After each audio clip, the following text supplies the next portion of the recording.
This is how the United States is now bringing democracy to the people of Iran, folks. U.S. missiles have struck a children's cancer hospital in Avaz, southwestern Iran, with patients being evacuated minutes later. This is the first U.S. strike on Iranian hospital in months, with additional strikes also causing damage to multiple residential homes in Avaz. People should have learned to not trust Trump after the Trump coin, after the Melania coin. He made $600 million off a crypto scam on like day 0 of his presidency. Some people did not learn, though, and they continued to trust whatever he'd say. And frankly, I don't even understand this, because we're how many months now into the Strait of Hormuz being shut down, and there are still ships which think that if Donald Trump says so, you know, it's actually safe to travel through the Strait of Hormuz. Turns out this is what happens when you listen to Donald Trump. Turns out this is what happens when you listen to Donald Trump. You get stuck in the shallowest ends of the strait, and your ship sinks to the bottom of the sea. That's what happens when you listen to Donald Trump. It's never going to be a good outcome. Some outcomes are worse than others. This one's pretty bad. Now, ships are refusing U.S. military-guided Hormuz transits after attacks. This is like the umpteenth time that we've gone through this whole kit and caboodle where Trump says it's okay to pass, and then some ships try to pass, and then Iran starts to launch missiles and drones near them, and they're like, actually, Trump has no idea what he's talking about. We are going to end up at the bottom of the ocean if we continue along trying to cross the Strait of Hormuz. So not a good idea whatsoever. This has caused a lot of problems for Trump. Oil prices are rising through the roof once more. So what does Trump decide to do? He thinks that the answer, if he can't get the Strait of Hormuz open, is to launch these terroristic acts against the good people of Iran.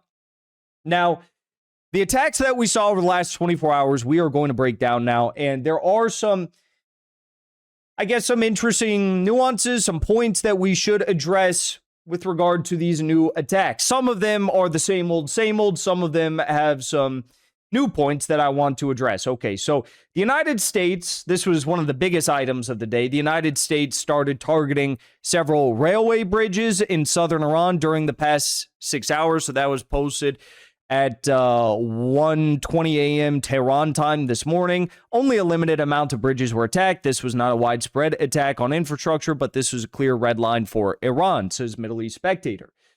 And yes, there were several bridges that were actually attacked. We have photos of some of them here. Ryan Rosbiani said 6 bridges hit. Griva bridge after Ladidan, 2 bridges on the Horistan route to Lar, partially completed Bandar Kemir, Keshvar, Bandar Abbas Bridge, Maro Village Bridge. Now, pretty much all these bridges have one thing in common, that being that they all, in some way, shape, or form, lead to Bandar Abbas.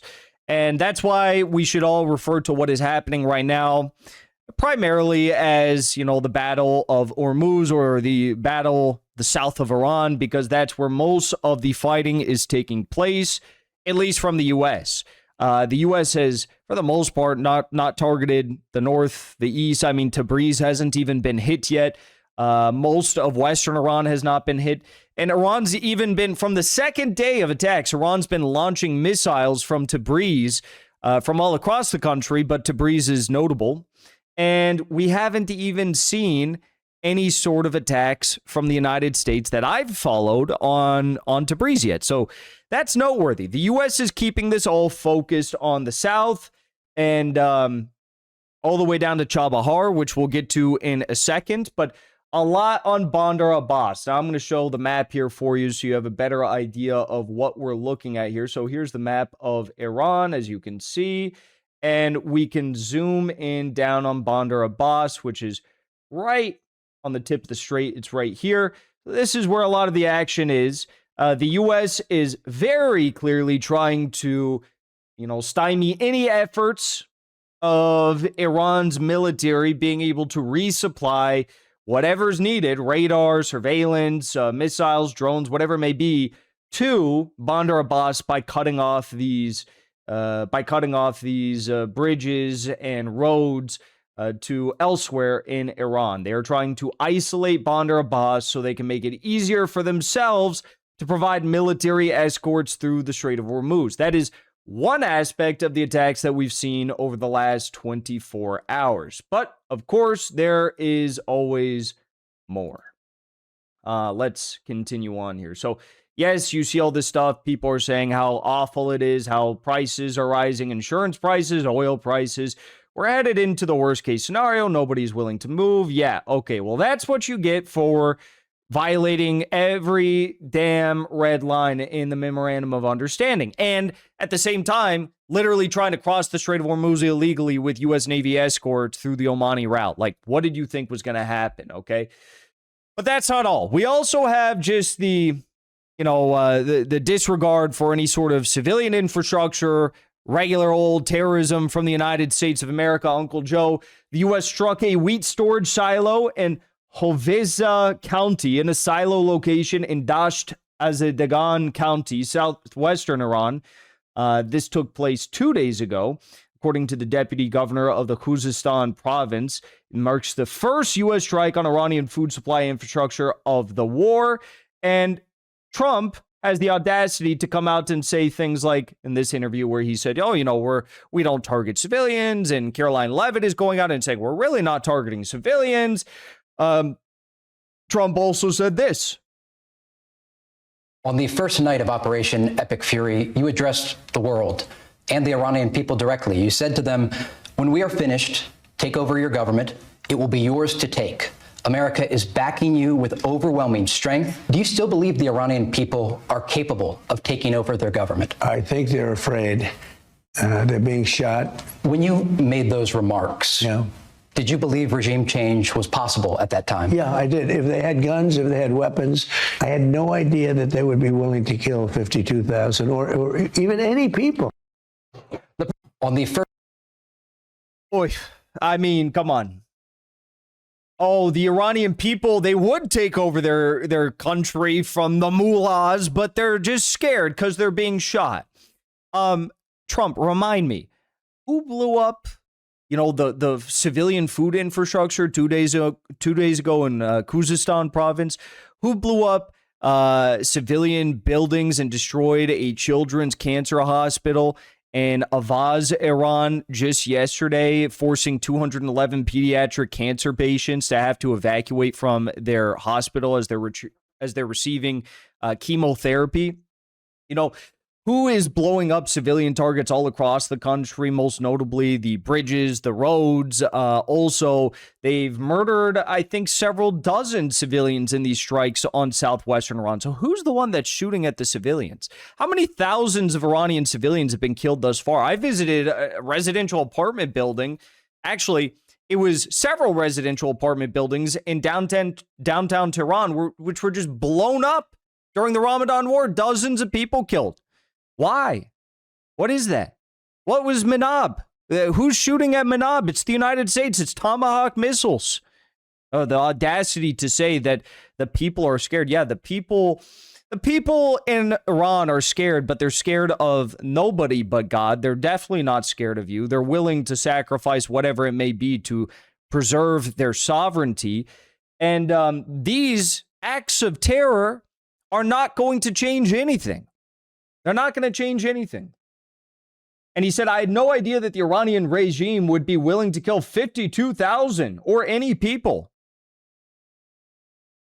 52. Why don't we just round it up? Why don't we just, because eventually I know we're going to get to 6 million. So why don't we just get that out of the way? 6 million people were unalived after the Iran protests in January, right?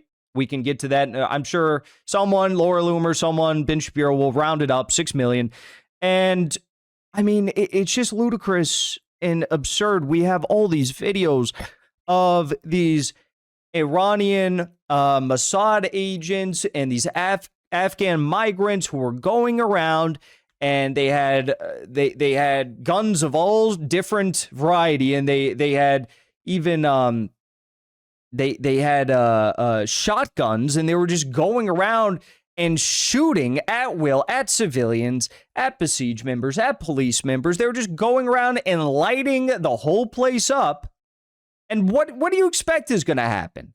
What if that happened? Oh, we have to flip the script, right? What if that happened in Minneapolis during the Black Lives Matter riots? Like, if people in the streets, we saw how people were treated by the police. You know, whatever you think of the BLM movement in the United States, it's obviously corrupt. It's obviously just sucking money out of the local populations for a rich, corrupt few. But like, we saw how the police treated those people. Not good. Not good. Regardless of whatever you think, the police were just abusing people.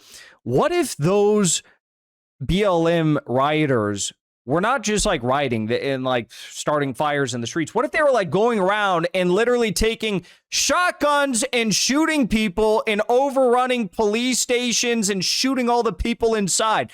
That's what these people were doing. What would Trump have done?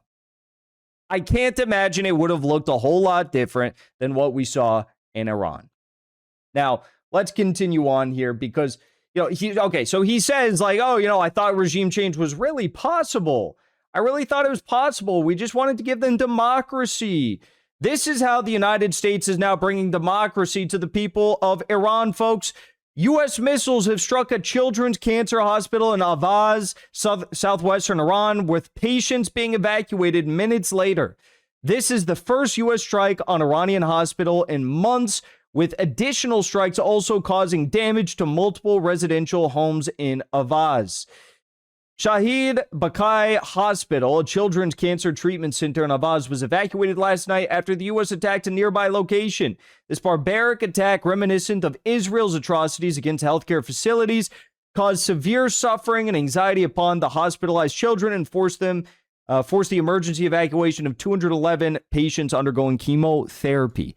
Also, they have a maternity ward at this hospital, newborn babies. You had videos of people getting rushed out with IVs still in their arms. You know, it's like crazy. I also visited the Gandhi Hospital complex in Tehran, which was also bombed, right next to the Journalists Center, which was also bombed. Like, this is what the U.S. is doing. There's no hiding this. Like, I'll be honest with you. When I was in Tehran, I don't really know what I expected, but I guess I will say that I was surprised that I didn't see as many bombed buildings as I thought. Part of that is because they're so quick at repairing these buildings or just completely deconstructing them so as to make sure that there's no safety hazards for the people in the surrounding area. But I will say that most of all the places that I saw, I was like, what's this? What's that? What's that? I mean, like, I did see one police center which was bombed. So I guess that's not like a cancer hospital. Like, if we're talking about the level of targets, security targets and whatnot, that's still like civilian infrastructure. It's like police that are just responding to normal disputes and emergency situations. It's not like they have Shahed drones in the police station, but okay. So hospital I saw bombed, residential apartment building I saw bombed. It's like, this is what we're doing in the name of bringing democracy to the people in Tehran. Now, let's get back to some of the more, interesting targets that the U.S. has selected over the past 24 hours. One of these targets, this one's funny. The telecommunications tower in Sirik, which has been targeted by U.S. airstrikes every night for the past 3 nights and over 6 times in the past month, is still standing tall. So, 6 times they've tried to knock this baby down, and they failed each and every time. But we did see heavy strikes yet again in Chabahar last night. And you can see that big plume of smoke there. What was responsible? It was Iran's maritime traffic control tower at the Chabahar port in southeastern Iran, okay? Now, this maritime control tower was already out of use. It had already been bombed. It was already not in use. And they just wanted to bomb it down to the ground. No reason. They're just wasting your taxpayer dollars to just bomb this to the ground. I mean, I saw photos of this before it had been bombed to the ground.